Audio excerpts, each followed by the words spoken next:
Willie D Live. What's up, family? Listen closely, because I am about to give you some information and instructions that could save your life or the life of a loved one, or maybe both. So check this out, family. We got two brothers, Jaheim and Giani Pierre, who was gunned down by their sister's boyfriend after a domestic dispute. Yeah, here's the guy who killed him. This is Antoine Carter. Antoine squeezed the trigger and put two brothers in body bags on the same day. These guys were born on the same day, 5 years apart, and died on the same day. If you look closely to this obituary, you'll see that they were born on February 23rd. And so here's the article regarding the murder. Two men tried to protect their sister from boyfriend. He shot both dead, Florida cops say. A Miami man is in a county jail on 2 counts of first-degree murder after police say he fatally shot his girlfriend's 2 brothers, who detectives say were trying to protect her. Police say Antoine Carter was in the apartment that he shares with the woman on the 5300 block of Northwest 17th Avenue around noon Saturday when he opened fire with his Glock 9mm handgun, shooting 23-year-old Jaheim Pierre and 28-year-old Giani Pierre. Giani Pierre was sitting on a couch when he was hit, and Jaheim Pierre ran toward his sister and collapsed on top of her when bullets struck him. When police arrived, the woman, whom the Miami Herald is not naming because she is a possible victim of domestic violence, was covered in blood, according to the report. Jaheim Pierre was dead when the paramedics arrived, according to the report. Giani Pierre was taken to Ryder Trauma Center at Jackson Memorial Hospital, where he died minutes after arriving, this report states. Detectives say the woman and Carter had been in a relationship for about 4 years, and her brothers came to her apartment on Saturday to look after her because of a history of previous domestic violence between the couple, the report states. Jaheim Pierre and his sister began arguing, and Carter interrupted them, the woman told police. Jaheim Pierre punched Carter, and a fight started involving all 3 men, the woman told police, according to the report. Detectives watched building security camera footage that showed Carter leave the apartment, walk to a black 4-door sedan, place an unknown object in his front pocket, and walk back to the unit, according to the report. He then banged on the door demanding someone let him in, saying, "I bet one of you won't open up," detectives wrote in the report. When one of the brothers eventually opened the door, Carter ran inside, pulling the trigger, the footage showed, according to the report. Detectives wrote in the affidavit that they heard several shots, followed by a woman screaming. A woman was then seen running out of the apartment with her bare feet and clothes covered in blood, the report states. The woman told police that after the shooting, Carter said to her, "See what you made me do?" Carter, who is being held at the Turner Guilford Knight Correctional Center, awaiting a judge to set bond, told detectives that he walked out of the apartment to get a breath of fresh air, according to the report. He told cops he returned to get his wallet and keys, and when he went inside, the brothers squared up with both fists in the air, ready to fight again, the report states. He said that's when he pulled out his gun and shot them several times, according to the report. Carter is being represented by an attorney who is with the Miami-Dade Public Defender's Office and did not immediately respond to a request for comments. Carter has entered a plea of not guilty. He's entered a plea of not guilty. Okay. So let me explain something to you, fam. Unfortunately, there are women who are attracted to low caliber dudes. I mean, it's something about them. They just love, they're like a metal to madness. They just got to have the low caliber dude, right? The low frequency, you know?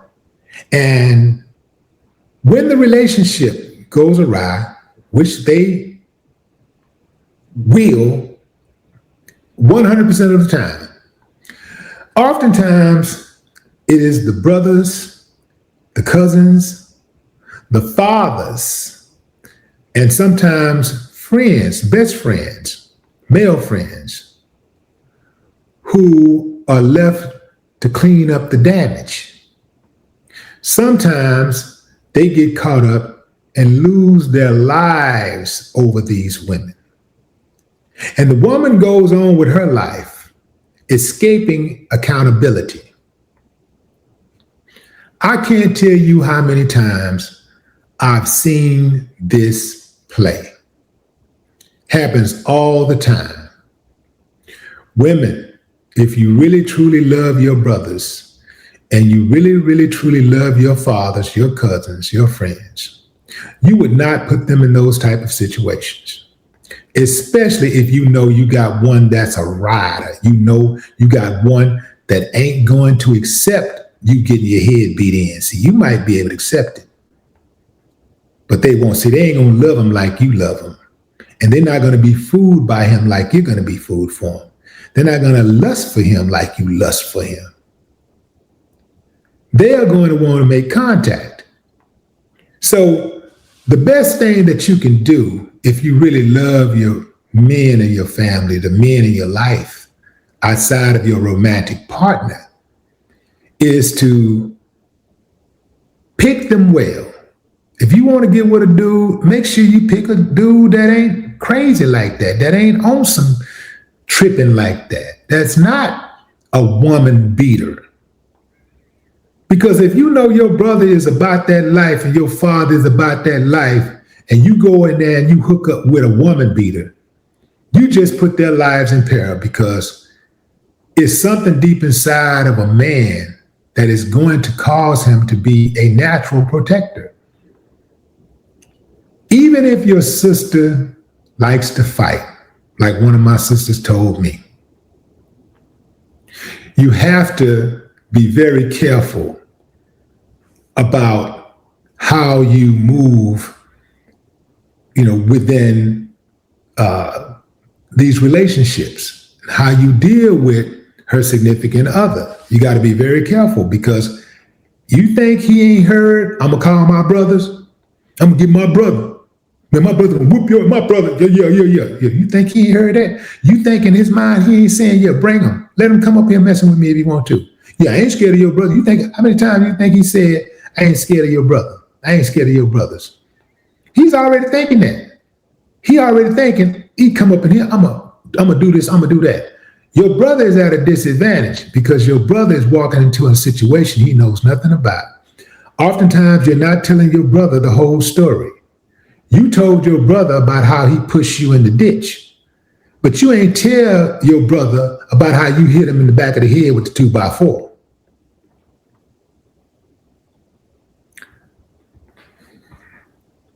If you love them, then you would protect them by being very careful. Look, and I say that because some women really, they say they love themselves, but their actions say otherwise.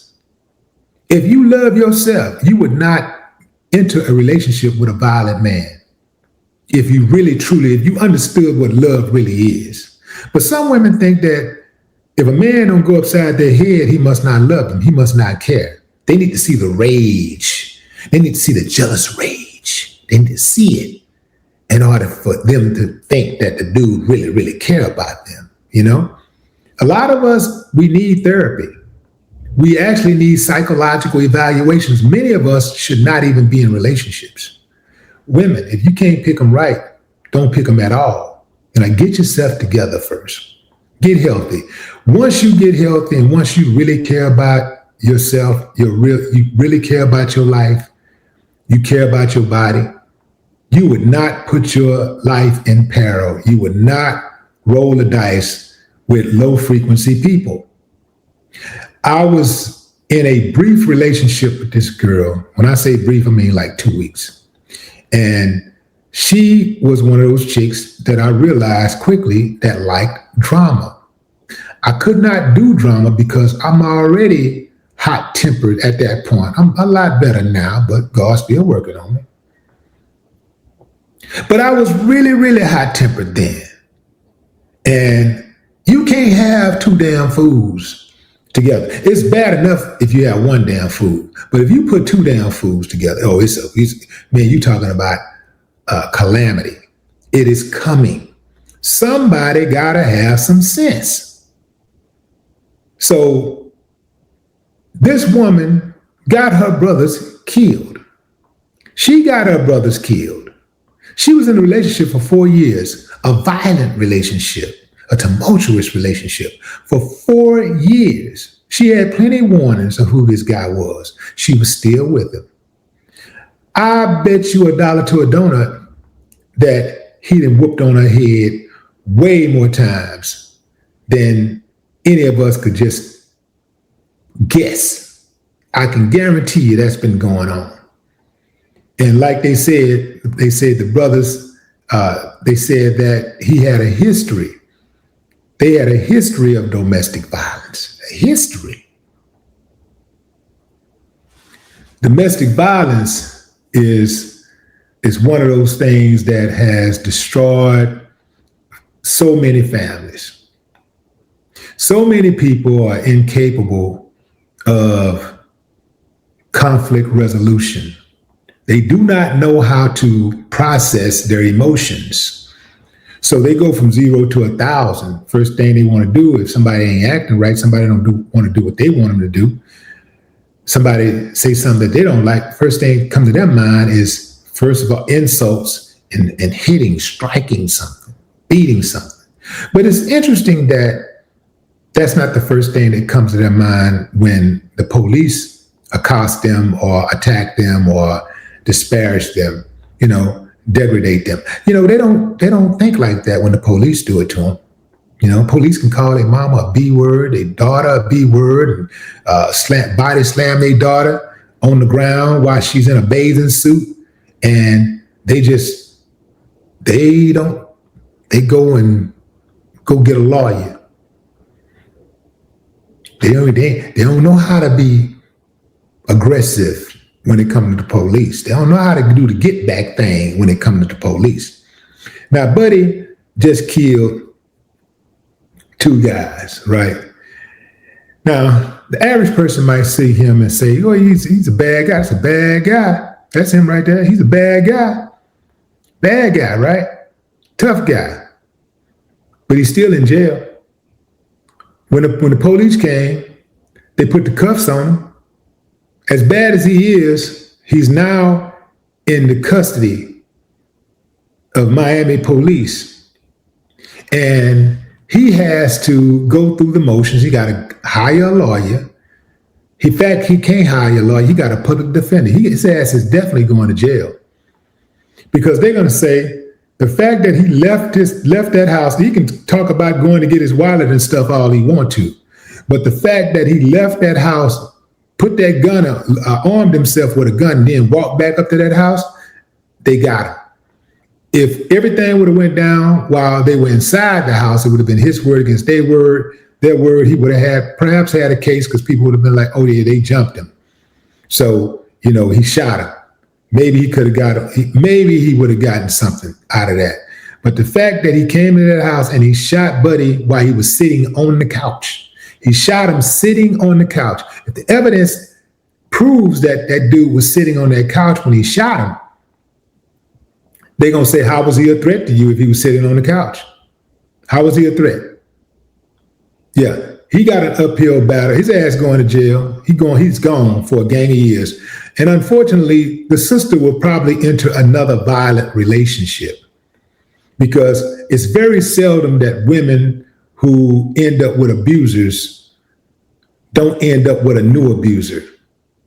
All they do is get rid of one and then go to the next. Now, her brothers are dead. She has no, this boyfriend that she tried to make things work with, that don't work out. Her brothers are dead. Now what? think she's learned a lesson. I don't think she's gonna learn a lesson. Usually those type of women don't learn their lesson until they can't learn their lesson. That's the lesson. But what say you, fam? Drop a comment. I'd love to hear your thoughts.